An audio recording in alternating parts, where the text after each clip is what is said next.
So the 240 is out of hibernation, and as you might be able to tell, it's a little bit worse for the wear right now. The last time you saw this car would have been about August of last summer, and at that time I had just finished painting it. The car was running and driving. I was even daily driving it, and then I was doing a hard pull on the highway, and I think I blew up the engine. And since it was pretty much the end of the season at that point, and I did not have access to the shop anymore, I put it on a trailer and I dumped it in Landon's backyard, and I did not touch it until pretty much right now. So that's kind of where we're at. As you can see, I really have not touched this car since the last time you saw it. It's still got the greasy shop vac intake, still got the screamer pipe, absolutely nothing has changed. My plan for this summer is to just keep working away at this car. It's still a billion miles away from whatever might be considered finished. When I stopped working on it last summer, there's still a long list of things I had to do. And I still want to get all that stuff done, but my main priority right now is to get the engine running again. I have yet to diagnose the problem, but here is what happened. I was driving down the highway, I did a hard pull in 5th gear, I got it up to about 50, and then I slowed back down and it was running on 3 cylinders. And I tried to limp it home on 3, but eventually it stalled out and I was not able to get it started again. And I thought initially maybe it was a timing problem. But then I got it home and I did a compression test on all the cylinders, and the first 3 cylinders were pretty much bang on what the compression should be. And the 4th cylinder, the one closest to the firewall, was about half that. So I'm not getting compression in cylinder 4, or full compression in cylinder 4, I guess. I did a wet and a dry compression test, and they both gave me the same reading, which leads me to believe and hope that it's not a bottom end problem, that something's wrong with my top end. I don't know if I bent a valve or fried a valve, or one of my valve seats broke. I'm not entirely sure what the problem is. So that's what I'm going to do right now, is I'm going to start cracking this thing open and see if I can figure out why I'm not getting compression on my 4th cylinder. The bottom end I just built last summer, so I'm really hoping it's not the bottom end. The head I did not touch. That's a completely stock head with probably 250,000 kilometers on it, so I would not be surprised if the head was broken. Hopefully whatever damage has been done to this engine can be fixed using parts from that engine. But we won't know until we start pulling this thing apart. And pulling 240s apart is basically what I do best. So let's get into a time lapse.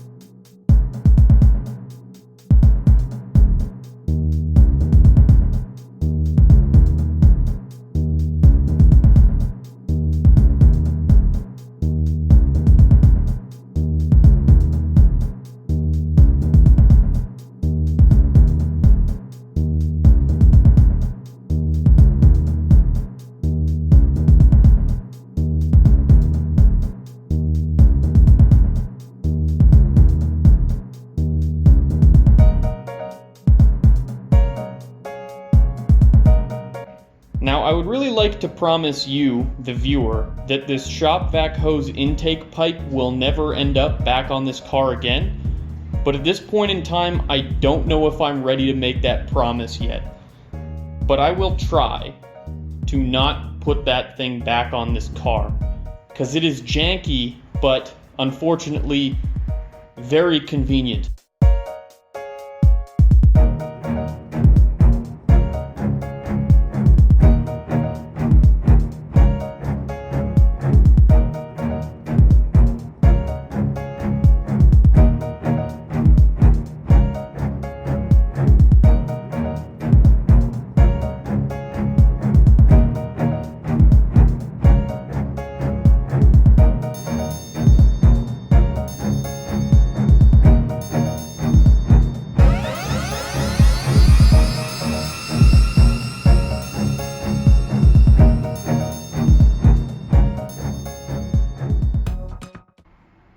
Alright, so I removed a bunch of the crap out of the engine bay that's just going to get in my way here. Mostly the wiring harness, I got that out of the way. Pulled off a couple vacuum lines, a couple fuel lines, all the intercooler piping. That's going to make it a lot easier for me to get at my intake and exhaust manifolds. So what I'm going to do now is pull off the intake manifold. I think I'm just going to take it off as two separate pieces. I'll pull the fuel rail off, and then I'll pull the upper manifold, and then I'll pull the lower manifold. It's a bit more disassembly, but I find it significantly easier than trying to pull the entire manifold as one solid piece.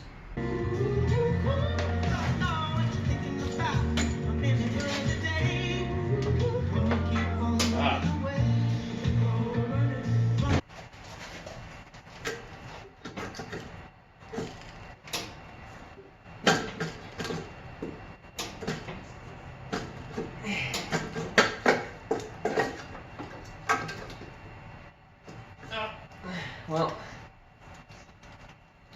destroyed the gasket, but shit happens. Not too worried about it. Get a new one. Whatever. I'm actually glad that I decided to take the manifold off as two pieces, because I realized about halfway through taking this one off that you don't need to take the bottom piece off to get at the head. You just need to take the top one off. So that's good, it saves me a bit of work. So now I have to pull the exhaust manifold and the turbo and everything, and I just remembered that when I put the engine back in the car, I specifically did it with the exhaust manifold and the turbo already attached, because I was told it's a huge pain in the ass to get this manifold and turbo setup in and out while the engine is in the car. So it's looking like I'll probably have to pull my brake booster, which isn't really ideal. I don't really want to, because I don't want to have to bleed the brakes and stuff afterwards. But it's looking like that might be my only option.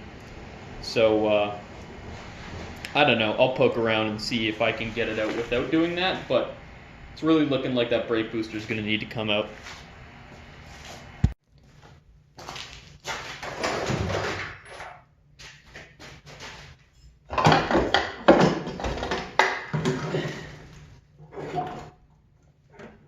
Shit. Don't move, please.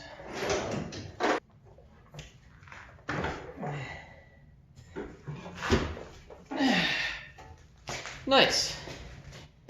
That actually wasn't as bad as I thought it was going to be. I didn't have to move the brake master cylinder at all. I did have to pull the power steering pump and the fan off, but that's really mostly just so I could reach the manifold bolts.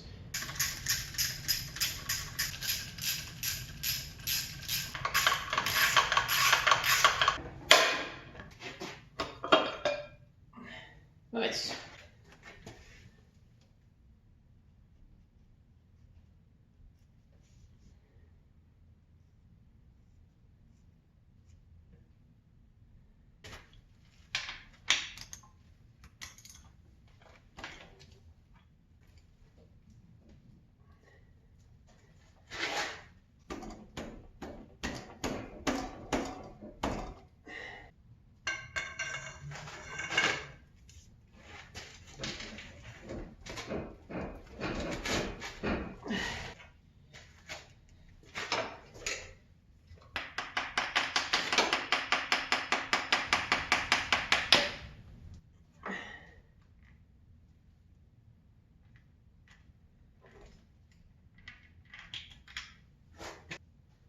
So I got the upper timing chain off. Before I did that, I marked out where the chain was on the sprockets, just so I can put everything back the way it was and then I don't ruin my timing. This sprocket didn't really want to come off, but then I realized it doesn't really need to come off because you can get the upper timing chain off with one sprocket. Now I'm going to pull this lower timing chain sprocket off, and then I should be good to take the cams out and pull the head off. I'm excited.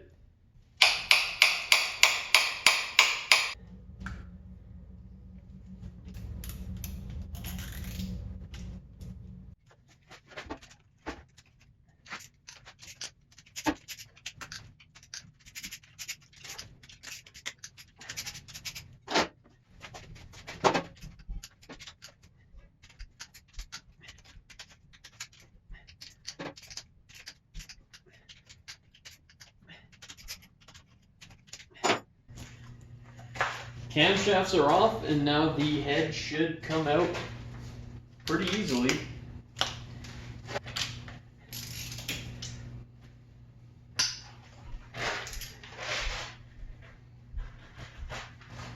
Oh, fuck.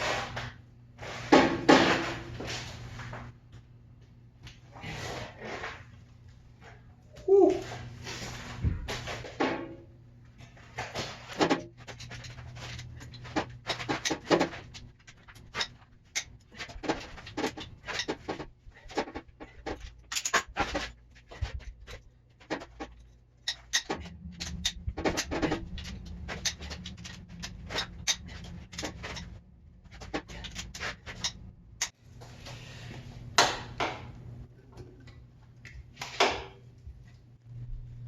All right, let's check out what we're dealing with here.